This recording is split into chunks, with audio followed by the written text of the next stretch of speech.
Sí, absolutamente. Así que con eso cuentan conmigo. Eso es bueno saberlo. Y hoy concretamente vamos a hablar de un DNU en particular, ¿puede ser? Sí, el DNU 690, que fue reciente, ¿no? Del 22 de agosto. El DNU sobre servicios esenciales, de las tecnologías de la información y de las comunicaciones. Sí, porque en este contexto, digamos, esto de los servicios esenciales, por supuesto que toman otro valor, otra importancia, aspectos que quizás antes nunca se lo hubiese planteado.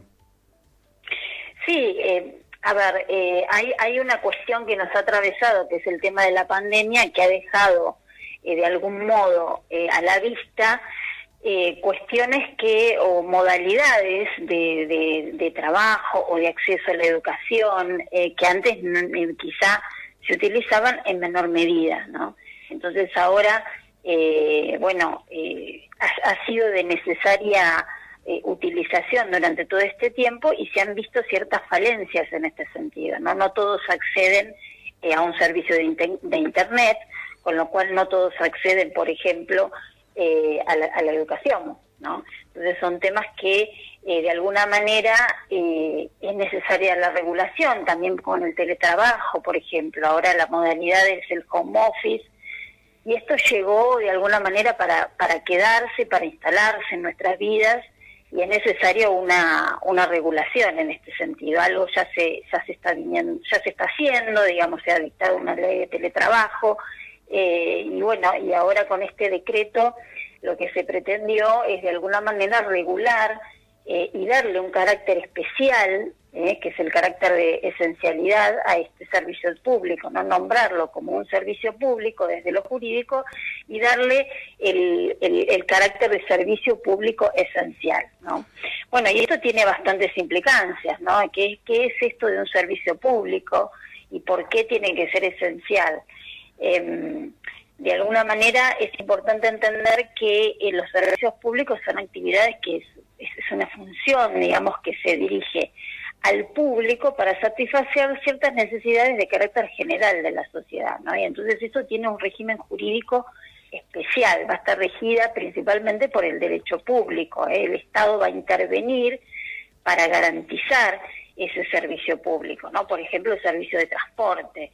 Son Claro. servicios que tienen cierta característica, que son generales, que tienen una característica de igualdad, que son regulares, o sea, se tiene que dar con una normativa a respetar y que son continuos. El Estado tiene que garantizar esa continuidad. Por ejemplo, te decía en este tema del transporte, el Estado interviene a los fines de poder asegurar el acceso al transporte y la continuidad del servicio.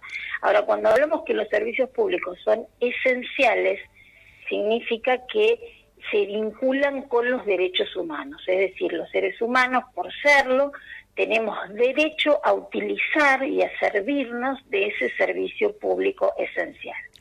Un Claro. ejemplo es... Sí. Eso me llama un poco la atención, porque esto de que el Estado tiene que garantizar justamente estos derechos, hablábamos también con Raúl Ayude en su momento, y hablaba justamente de esto, de que la pandemia hizo que, bueno, que se ponga blanco sobre negro, y justamente también hacía mención a estos servicios de Internet.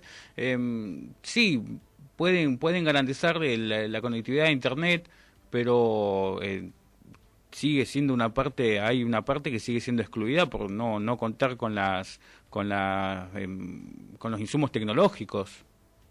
Exactamente. Bueno, pero justamente, a ver, el Estado lo que hace es, de alguna manera, obligarse a garantizarlos de alguna forma. Hay diferentes formas, por eso yo explicaba de qué se trata esto de los servicios públicos. Hay diferentes formas de que el Estado puede garantizarlo, y hay diferentes formas también de responsabilidad cuando no se garantiza, ¿no? O de responsabilidad estatal, de acuerdo a qué tipo de servicio nos estamos refiriendo. Claro. En este caso, por ejemplo, una cosa es el servicio público que está a cargo del Estado, por ejemplo, la salud en hospital público, o un servicio público que está a cargo de los particulares, como sería esto de Internet, ¿no? Uno contrata el servicio de Internet Y el Estado acá tiene otro rol, que es el rol de controlar, de fiscalizar ese funcionamiento. De alguna manera le delega esa función esa función que el Estado cree que es importante para los ciudadanos, y se la delega a estos privados, pero los controla. Entonces, ¿de qué manera el Estado puede garantizar estos servicios de Internet? Se hace, digamos, de distintas formas. Una de ellas es a través de las tarifas, garantizando la accesibilidad, garantizando que las tarifas no sean inalcanzables, que no tengan grado de confiscatoriedad, que sea una tarifa uniforme para todos. Digamos, hay distintas maneras de garantizar el servicio. No necesariamente significa que tiene que otorgarte el servicio cuando vos no lo tenés, claro, ¿no? Puede garantizar situaciones de transparencia, por ejemplo, que se den condiciones de igualdad. Entonces, eso obliga a las empresas de cierta forma, ¿no? Claro, obliga a las empresas a someterse a esos controles y a seguir esos parámetros, ¿no? Entonces, ¿qué es lo que hace este DNU 690? Primero, nombra, o sea, identifica al servicio público, identifica las tecnologías de la información y de las comunicaciones como servicios públicos esenciales. O sea, tiene estas características, ¿no? ¿Por qué? Porque toma el acceso a Internet como derecho humano. Esto, el acceso a Internet ya está a nivel internacional. Hay un reconocimiento que es un derecho fundamental de las personas, que es algo que el Estado tiene que garantizar. Cuando hablamos de derechos humanos o de derechos fundamentales, eso significa que el Estado sí o sí tiene que garantizarlos, de distintas maneras, como esto que te estoy explicando. Claro. De acuerdo al tipo de servicio, es la forma en que los va a garantizar. Acá, en este decreto, lo que dice es que son servicios públicos en competencia, ¿no? Entonces, la autoridad de aplicación, que es el ENACOM, que es el Ente Nacional de Comunicaciones, tiene que garantizar, por ejemplo, a los licenciatarios la disponibilidad del servicio. ¿Qué significa eso? Tiene que garantizar que se lleve a cabo de alguna manera, que no hayan trabas, digamos, en el mercado, para que esto, efectivamente, los licenciatarios puedan ofrecer ese servicio. Podría ser interpretado como, por ejemplo, si pudiera el Estado intervenir en una situación de competencia o en un mercado monopólico. Es decir, si hay tratar de que no se produzca un mercado monopólico, digamos, de empresas que brindan estos servicios. Claro, que un solo grupo absorba a todas las empresas. Claro, que no haya una sola empresa, garantizar que haya más cantidad de empresas con alguna regulación y demás. Eso sería la situación de disponibilidad.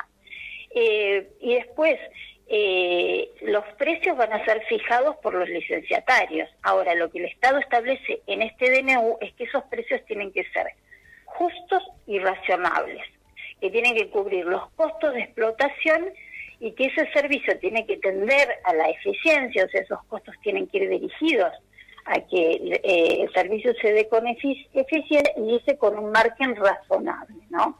Claro. Entonces, se da en condiciones de competencia. Eso significa que no está monopolizado por el Estado, no es que el Estado se va a hacer cargo de este servicio. Claro, lo que hace es regularlo, digamos. Claro, lo va a regular y lo va a controlar. Y después se establece algo importante, que es una prestación básica universal obligatoria, que se tiene que dar en condiciones de igualdad, y yo creo que esto está dirigido a los sectores que no tienen acceso a estas tecnologías, a los sectores vulnerables, y ahí sí los precios van a ser regulados por la autoridad de aplicación, no por el ENACOM. Nosotros lo que tenemos que tener en cuenta es que yo estoy describiendo el decreto, que después va a ser ratificado, pero que no está la reglamentación. Claro. En la reglamentación de cada ley es donde uno puede ver de qué forma en la práctica se va a aplicar, ¿no es cierto? Pero bueno, podemos sacar estos rasgos generales. También se nombra como servicio público al servicio de telefonía móvil. Y bueno, y después otro tema es porque que... nos tenemos que adaptar justamente a estos tiempos, porque si no estamos complicados, porque más que nada por esta situación de aislamiento, creo yo, Sí. y que para mí llega quizás un poquito tarde. Sí, bueno, es una característica nuestra que estamos Ah, tarde sí, en por muchos supuesto. temas. No A ver, solamente llegamos tarde, sino también vivimos lo cíclico, digamos, cada 10 años crisis económica y algún problema más de por medio. exactamente, Sí, siempre tenemos un agregado, digamos, sí, pero sí. bueno, es esto y a veces, digamos, hay que tomar actitudes de resiliencia, ¿no? Hay que salir de las situaciones de crisis sacando, digamos, o tratando de aprovechar algo positivo. Y me parece que, bueno, este análisis de la tecnología y este reconocimiento por parte del Estado en algún punto será positivo, veremos de qué forma se aplica, por lo menos darle carácter de derecho, de servicio público esencial, en principio parece muy positivo. Pero bueno, después veremos cómo se aplica. Y también esto que vos haces muy bien referencia, de decir, bueno, estamos un poquito atrasados en esto, claro, porque esto trae muchos debates. Y desde mi punto de vista va a traer ciertas obligaciones por parte del Estado de adecuar otras leyes, porque si están garantizando el acceso a Internet, pues entonces va a haber que fortificar la protección de datos, por ejemplo, la libertad de expresión, la propiedad intelectual, digamos, acrecentar también todo lo que hace a los delitos, la protección contra los delitos cibernéticos. Es decir, hay un montón que el Estado viene trabajando, es decir, desde el derecho se viene trabajando, en el derecho informático, pero claro, no estamos todavía tan avanzados. Ahora, mira, voy a hacer... ¿El ciberpatrullaje es una medida descabellada de eso o cómo lo ve? Porque justamente hablábamos recién quizás de la libertad de expresión, de la propiedad intelectual y muchas veces hay contenido que se baja justamente porque, bueno, este famoso ciberpatrullaje. ¿Cómo ve? ¿Cree que es una forma de regulación o cuál es la opinión que tiene sobre esta Bueno, medida? Entre y yo comillas. creo que sí, es una forma de regulación, pero hay que hacerlo, por supuesto, siempre con la limitación, ¿no?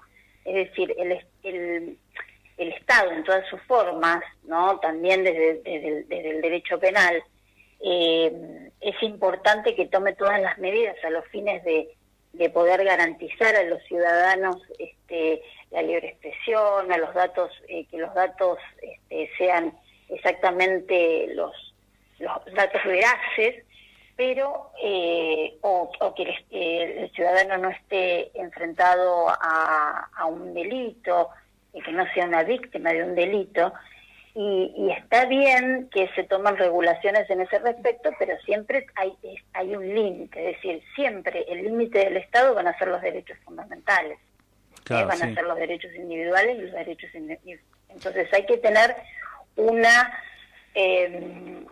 un límite claro y una buena ponderación en el momento de aplicar una norma que puede ser favorable, porque el fin de la norma es favorable, pero al aplicarla puede resultar abusivo e inclusive contradictoria, ¿no?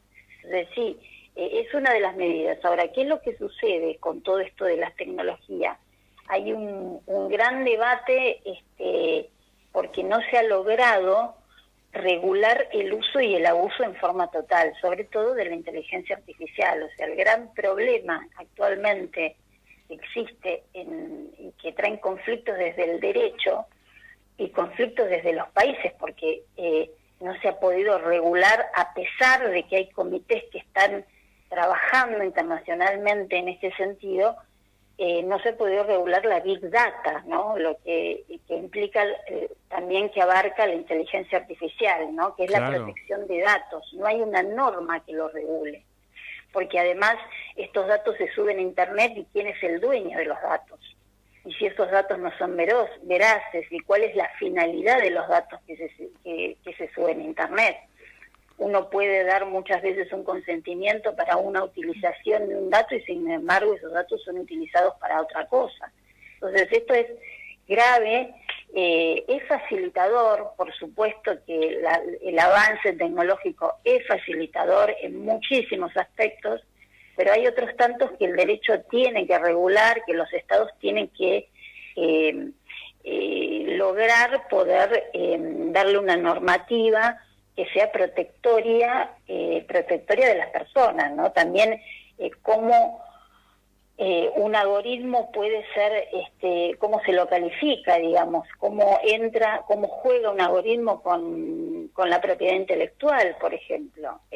Son todos temas que son muy interesantes, que hay un comité, por ejemplo, desde hace muchísimos años, pero está el comité de Estrasburgo, de Francia, del Consejo de Europa, que hay un comité justamente de inteligencia artificial.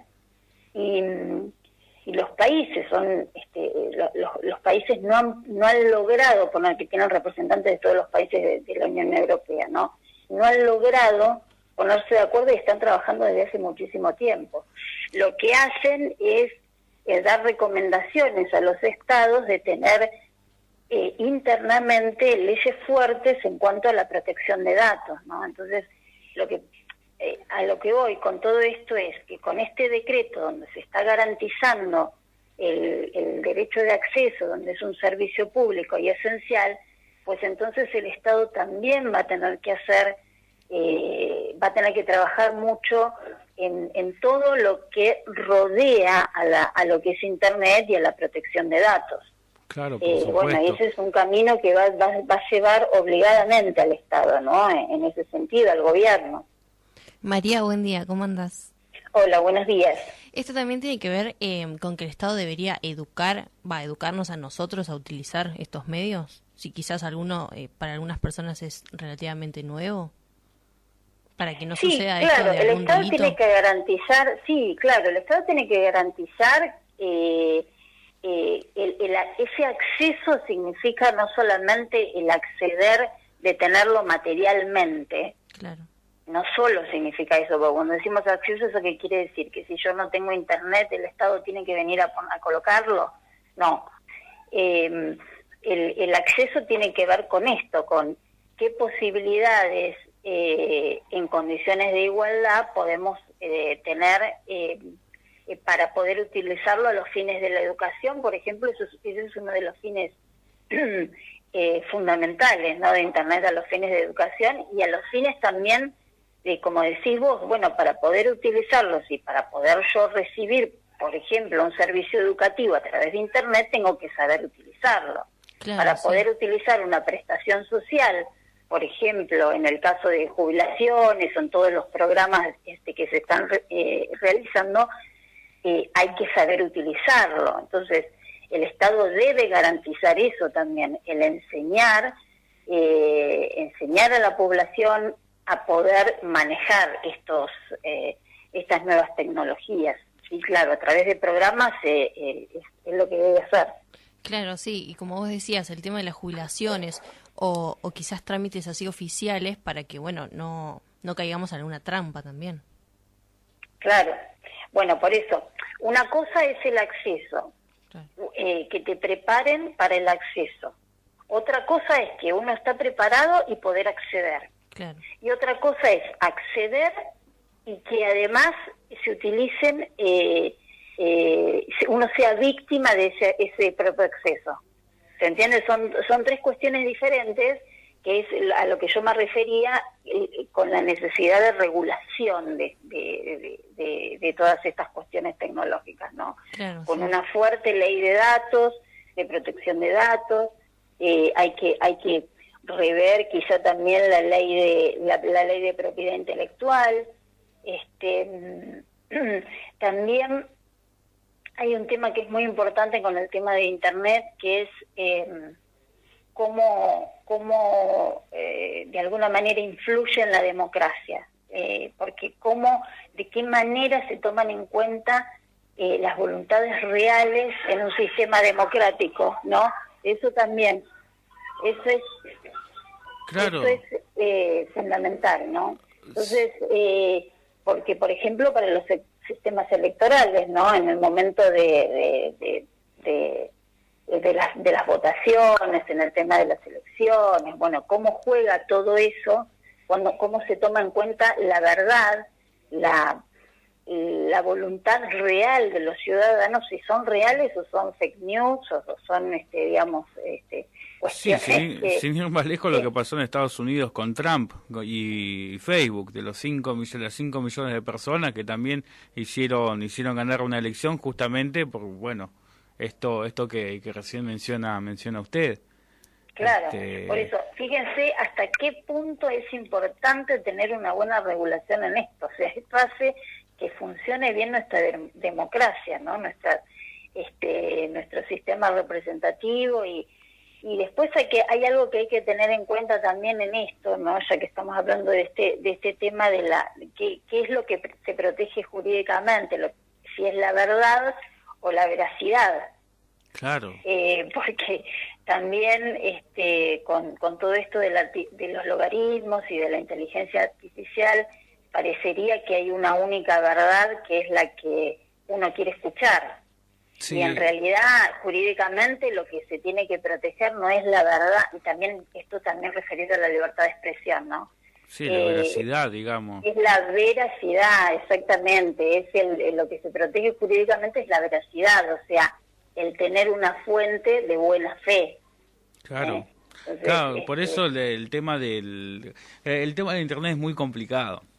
Muy complicado, y más también ahora en un contexto donde quizás hay mucho miedo también, incluso uno lo que ve en internet quizás no siempre es lo veraz, sino que quizás se adelantan, como bueno pasó sin ir más lejos que si bien para mí una falta de respeto, que se adelantaron con el tema en las redes, en internet, de los resultados de las pericias de Facundo Astudillo, cuando todavía no estaba el comunicado oficial, y eso circuló, y bueno, justamente tuvo incluso que salir el juzgado a emitir un comunicado oficial diciendo que todavía no estaban las pruebas, digamos, reales, no estaba confirmado oficialmente. Pero bueno, justamente esto, el uso del internet, el uso de las redes, hizo que se esparciera esta noticia antes de que salga el comunicado oficial. Exactamente, produciéndose además no solo una violación a la veracidad, sino también a la intimidad, ¿no? A la intimidad de la familia. Por eso hay un montón de derechos que pueden ser conculcados por la utilización. Entonces, una regulación es importante. Ahora, siempre, como decíamos, ¿no? Con esto del ciberpatrullaje que vos me preguntabas, siempre está el límite el derecho individual, ¿no? Del derecho fundamental más que el derecho por supuesto, individual, ¿no? Por supuesto. La dignidad de la persona.